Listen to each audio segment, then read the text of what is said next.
Hello, SG ফ্যামিলির পক্ষ থেকে সকলকে জানাই অনেক অনেক শুভেচ্ছা।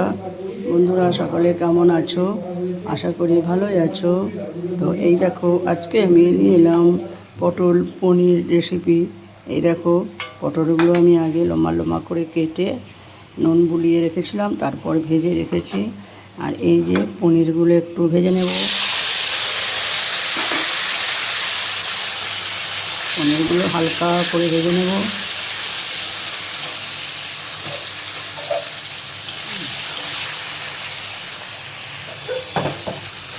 পনিরগুলো এখন আমি একটু হালকা করে ভেজে নেব। আর পটলগুলো তো অলরেডি ভেজে রেখে দিয়েছি।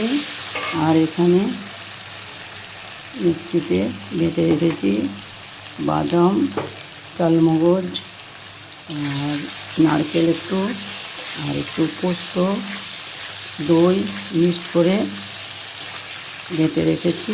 তো এখন আমি এগুলো হালকা করে ভেজে নেব।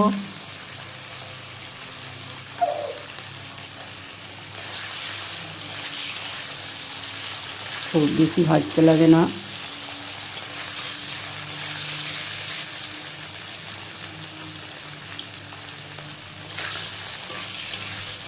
দেখো, ভাজা প্রায় হয়ে এসেছে।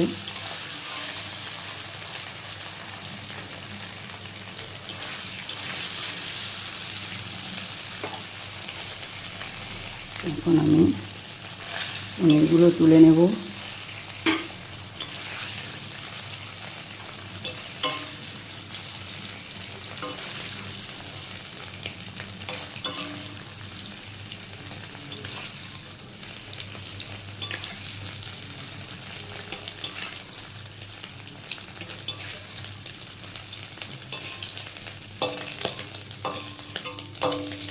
কটা পনির তুলে নিলাম। তারপর আমি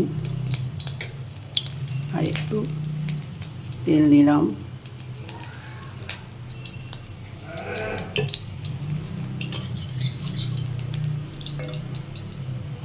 এখন আমি একটু কালো জিরে ফোড়ন দিচ্ছি। তবে এখানে তোমরা মৌরিও ব্যবহার করতে পারো। আমি কালো জিরে দিলাম।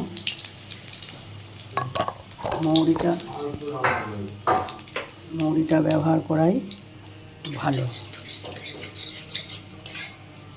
আমি দেখো,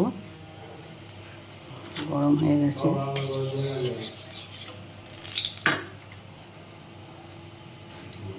এখন আমি এই বাটাটা, সব যে মিক্সড করা আছে বাটাটা, এটা দিয়ে দেব।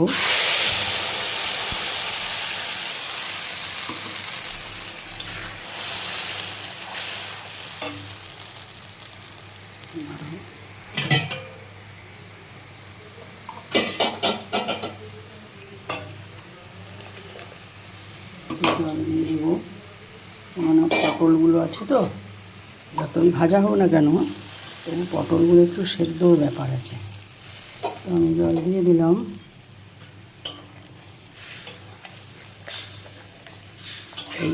এই বাটাটা তোমরা পরিমাণ মতো বেশিও দিতে পারো, আবার মিডিয়ামও দিতে পারো, কোনো অসুবিধা নেই। এই স্বাদ মতো নুন দিলাম।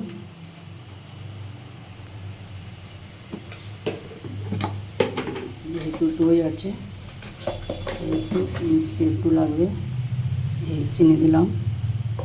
মিষ্টিটা তোমরা তোমাদের মতো করে খেতে পারো, কমও দিতে পারো, একটু বেশিও দিতে পারো। যেহেতু দই আছে সে কারণে বলছি। তো এটা এখন আমি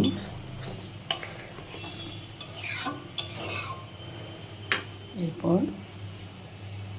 তেল দেবো। একটু তেল, কাঁচা তেল বেশি করে লাগে, নয়তো ভালো হবে না। একটু ভাপা টাপার মতো তো, কাঁচা তেল দিয়ে দিলাম। গ্যাসটা ভালো ফুটে গেছে, গ্যাসটা কমিয়ে দিলাম। তো এরপর আমি পটলগুলো দিয়ে দিলাম। পটলগুলো বড় বড় পটল হলে দুটো করবে, আর নয়তো ছোটো ছোটো পটল হলে গোটা হলেও ভালো হবে। তো এখন আমি গ্যাসটা বাড়িয়ে দিলাম। তো এরপর আমি পনিরগুলোও দিয়ে দেবো। কাঁচা লঙ্কা দেবো, এই কেটে রেখেছি। কিন্তু একটু পরে দেবো, এখনই দেবো না। এখানে হলুদ ব্যবহার করলাম না, লঙ্কা গুঁড়ো ব্যবহার করলাম না, ওর সাথে কটা কাঁচা লঙ্কা দিয়েছিলাম মশলাটার সাথে, আর চেরা লঙ্কা দিয়ে দেবো একটু পর। তোমরা পনির বাটার মশলা দিতে পারো, পনির যে মশলাটা হয় সেটা দিতে পারো। আমি একটু দিলাম,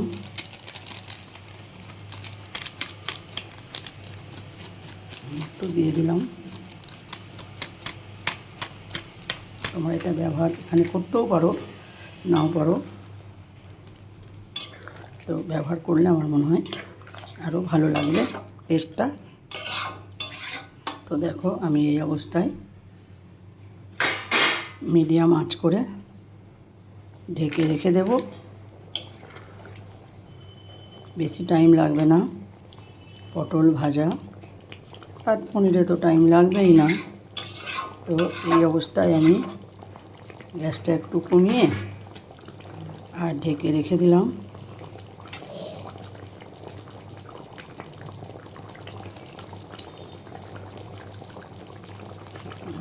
একটু তুলে নিয়ে কাঁচা লঙ্কাটা দিয়ে দেব।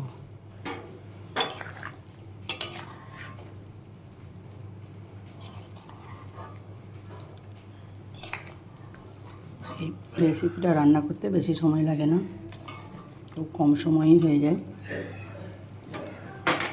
দেখো আমি কাঁচা লঙ্কাগুলো দিয়ে দিলাম, দই আছে বলে টমেটো দিলাম না, টমেটো দিতে পারো অল্প করে। এই দেখো আমি এই অবস্থায় আমি ঢেকে দিলাম। একটু ঢেকে দিলে ব্যাপারটা ভালো হয়। এই ঢেকে দিলাম, তো এই কিছুক্ষণ পর নামিয়ে নেব, তাহলেই আমার রেডি হয়ে যাবে পটল পনির রেসিপি। তো বন্ধুরা তোমরা সকলে বাড়িতে রেসিপিটা বানিয়ে খেতে পারো, দেখবে ভালো লাগবে। আর কেমন হয়েছে আমাকে জানিও। আজ এই পর্যন্তই, আবার অন্য দিনে অন্য টাইমে অন্য রেসিপি নিয়ে তোমাদের সামনে উপস্থিত হয়ে যাব। সকলে ভালো থেকো, সুস্থ থেকো, বাই।